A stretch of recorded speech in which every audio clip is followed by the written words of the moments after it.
Hey, T Rhodes here. Welcome to eSFL Studio, our new animated eSFL fantasy football television show. I'm T Rhodes. I'm the host. Hopefully, we'll have guest appearances on the show. I don't know how often we're going to do the show. Hopefully, every week during the fantasy football season. But I can't promise it. It's a lot of hard work. Just getting started, just learning. As you can see, our set isn't that perfect right here. Perfect set for eSFL. We'd have eStandout logos, team logos somewhere on the wall. Stats board over here might even be showing the standings and playoff matchups, etc., etc. I apologize to you. We're not all up to that right now, but we will be. This is going to be a quick show. It's about 2 or 3 minute show, so I'm going to get right into it. We're going to talk about Week 13 Insider that I wrote. We're going to go right into it. If you go under there, it's on the social site. You can see the Ballistic Bowl odds for the playoff teams. I'm going to skip over that. Vintage Conference, Purdue Pulverizer 6-7, Vile Vigilante 7-6. Dang old cold. Vile Vigilante's the first wild card. Purdue got the second wild card in Appalachian. Nothing really remarkable to talk about. Purdue's 1-2 lifetime in the playoffs. Purdue is 1-3 lifetime in the playoffs in 5 years. Vile is 1-2 in 5 years in the league. He said 5 years in the eSFL. Both teams have. It's hard to do, folks. Hold with me. This year, head-to-head, these teams are 1-1 lifetime. Purdue leads this 7-3. We got a stats comparison. You can go to it on the social site. Vile's been the laughing stock for the last few years. He turned it around. Good draft. Made a good trade last year. At the end of last year, we're picking Vile to win 160. Hold up. We have breaking news. Let me see. Breaking news. Vile's all out of luck. Purdue 182, Vile 168. D Crown holder. This is a global division matchup. D Crown holder 9-4, first wild card in the global division. Purdue Bruiser Makers 10-3. They're division winner. This will be their 7th playoff appearance. Crown holder's got 5. Purdue 68-40 career eSFL regular season. 39-42 for the Crown holder. Crown holder did win a Ballistic Bowl in 2009. Purdue hasn't won any. He appeared in the last 2 in 2010, 2011. Head-to-head, 2012, that's this year, one game apiece out of 2. Lifetime, they've also split 12 times, 6-6. D Crown holder beat Purdue in 2007 in the playoffs. That's the only time they met, 1-0 for the Crown holder. Bruiser Makers once again at the top of the division. Nothing new here. Crown holder's kind of surprising. We got to like J.J. Watt and Darrell Washington. If I'd been talking about this before Thursday night's game, I might have went with Crown holder. On the social site, it's got Crown holder 159, Bruiser Makers 138. I'm going to go with the Bruiser Makers simply because Drew Brees put up like a 3 points. Bruiser Makers. Whitmore versus the Texan Bruisers. They're division winners. Texan Bruisers 7-6 in the Appalachian, 6-7 for Whitmore. 4th playoff for each team. 50-44 career in the eSFL for Whit. 34-20 for the Bruisers. That's Chaz Templin. 7 years in the league for Whit. 4 for Chaz. 3-2 in the playoffs. Whit, Ballistic Bowl appearance 2010. He won that. Big Purdue. Head-to-head this year, they split the 2 games 1-1. Lifetime 5-3 for Chaz Templin, the Texan Bruisers. Well, where shall we start? Bruiser's been pretty much made fun of. They went ahead and won the division. A lot of people are surprised by that. This game will likely be decided with the running back position. Strong edge for the Ponies for sure here. If the Ponies can win this game, looks like a good Ballistic Bowl opportunity for them. They could be rolling into the Ballistic Bowl. They should have fun in Week 14. In the Gunners Cup round, that's the Bruisers should. Ponies 178, Bruisers 137. Global Division, Temp Texas boys 4-9, Zim Ruskies 8-5. 4-9. You heard me, in the playoffs. It's a blackjack. Points fielded. That's how he got there. Zima second wild card, 7-3 in the division, 8-5 overall. Like I said, both these teams have over 60 wins, career wins. Been in the league 8 years and 9 years. 8 for Temp, 9 for Zima. Zima won a Ballistic Bowl in 2004.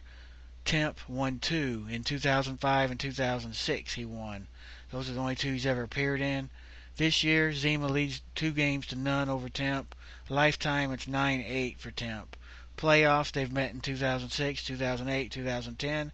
Temp's won all 3 of them, 3-0. We don't see a lot different here this week from what's happened to Texans all year. They're going to lose the game, Texas boys, I should say. Zima's going to roll 162, 137. Temp's in the playoffs. A lot of people might not think he don't deserve to be there, but I like him. I think he deserves to be there, but I just think he can't beat Zima this week. Nebula Conference, the new boys on the block. Miami Brownskins, 10-3, division winner. First playoff appearance. McKevitt Meat Sticks, this is their second appearance. They're 4-9, another 4-9 team. Blackjack points. Career for McKevitt, 15-25, as I said earlier, for Miami. First year in the league. 3 years in the league for McKevitt. 2-1 in the playoffs in his career. He did appear in the Ballistic Bowl in 2006 and lost it. This year, Brownskins lead 2 games to none. And, of course, for the lifetime. Brownskins entered the playoffs as a big favorite. They led the league in points fielded, world rank, power rank. The Skins elected to play the Meat Sticks to open the playoffs. Probably a wise choice. The Meat Sticks finished with a pathetic 4-9 record, like I just said. This week's contest likely going to be a blowout for the Skins. Miami 184, Meat Sticks 140. Money Team 8-5. DeGavich fighting Polacks 8-5. DeGavich is actually the first wild card here. Money Team second wild card. This is first playoff appearance for both teams. DeGavich is his 3rd year in the league. He had a layoff there for a few years. He's back. First year in the league for Money Team. Head-to-head this year, they split their 2 games 1-1, so that means their lifetime 1-1. Return to the eSFL for an 8-year layoff. Served DeGavich fighting Polacks well, like we just said. Helix Division, first wild card, 8-5. Mike was criticized by his draft after the draft and almost all year, but you've heard nobody saying much about it lately. The last 6-7 weeks, nobody mentions DeGavich. I think Money Team's going to be hard to beat. Money Team's going to be hard to beat. I think Mike DeGavich has had a great year, great return. He's going to compete this week. 163, 143 Money Team. Orange Crush 7-6. They're the second wild card.